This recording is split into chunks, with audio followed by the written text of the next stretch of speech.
Cork's Red FM. I suppose we're in an All-Ireland semi-final, exactly where we want to be. The game, if we had 3 weeks coming into that game, we might have been suffering from a bit of complacency in that. But the fact that we had played 2 tough games over the last few weeks meant that we knew that we were going to be a bit physically tired and mentally tired in that. And I think we only just trained once this week just to give fellas a chance. But it was very, very warm out there, and the game was physical. And I suppose we got some very good scores, but I suppose we lacked that bit of maybe intensity to keep pushing, and whether we're not able to do it or whether it is tiredness or whatever.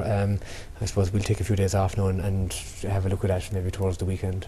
Is it a psychological thing maybe, Dennis, when you're coming into a game that everyone presumes you're going to win, that does that somehow get into the players? Of course, Vincent, there's no question that, when you're the underdog in any sport or anything at all, you're able to push on that little bit, or you're focused on anything will do, whereas that, we felt probably under a little bit of pressure today to produce maybe good hurling and get scores and that, and that takes its toll on me, not to mind the players. So because we want to make sure that we get the thing right and that we don't make a hash of it, and I suppose from our own point of view, the last day, like we against Waterford, we did realise that we created 40 chances in the replay and we only took 14, and that was frustrating really from our point of view, that maybe we were being labelled as a kind of a long ball team from the point of view that maybe we got sucked into that kind of a scenario, and we wanted under a little bit of pressure today and to move the ball around a bit, but it will take anything at all really the next day to get over the line, so we'll be prepared for that. Did the club controversy in Cork over recent days affect your preparations in any way? Well, it didn't, to be honest with you. I thought maybe when I saw it, I got a phone call there at the intermediate game on Thursday night, and I thought something was winding me up, to be honest, until I found out after that it wasn't a wind up. But I made contact with the players and the clubs fairly quickly, and as quickly as what I could, and there was no problem with them, to be fair about it, and particularly with the clubs as well, because the players could get caught in the middle, but there was no problem. they're going to appeal the situation and take it from there. And what's the situation with the injured players, Shannon, Jerry and that's what I said. Jerry and Shannon would be able to train, I'd say, by midweek, I would imagine. But Shane O'Neill, will take another few days, maybe the weekend. This should be okay for Sunday week. I would think so. Yeah, I would genuinely. Yeah.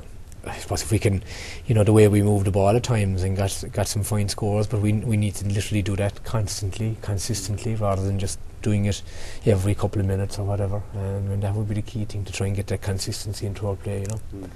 You always had a bit of a decent cushion there in the second half. Okay, I know they had the chances in the 2 goals, the freeze. Yeah. The defence stood up very well. It did really. there was a fair bit of pressure there, and I suppose the goal we got before half time slightly the start of the thing, flattered us a little bit, but it was well taken by Niall. But I suppose in a way maybe the players at times might have felt like that they were the 5, 6 points, 7 points ahead. And maybe sometimes guys don't be fighting as hard maybe in certain spots, but it was a little bit frustrating for me, but a little bit disappointing for the players maybe that we didn't take a few more scores, particularly ball that was into the full forward line there in the second half. It didn't happen for us. We missed a few scores. What's your assessment of Antrim?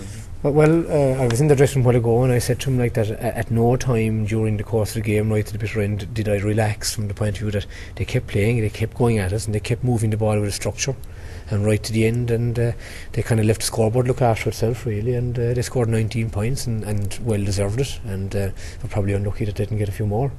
So maybe, I think it was a 9-point game, but maybe maybe a 5 or 6 point game was a true reflection of it. Dennis, this is the litmus test now. We've all been writing about how good Kilkenny have been for the last 4 years. How would you articulate the challenge facing you now? Well, I suppose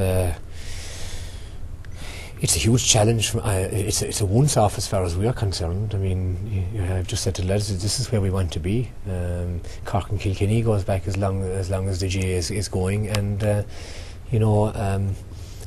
traditionalists or the purists will say that's exactly this is the game we want to see. And I suppose people will say, well, we know exactly how good Kilkenny are, and the other question is, well, how good actually are Cork? Are they Are they below the required level? Well, we're going to find that out. And that's what my players are focused in, that's what I'm focused in, and that's what everyone is focused in right now. We're going to find out in 2 weeks' time. Cork's Red FM.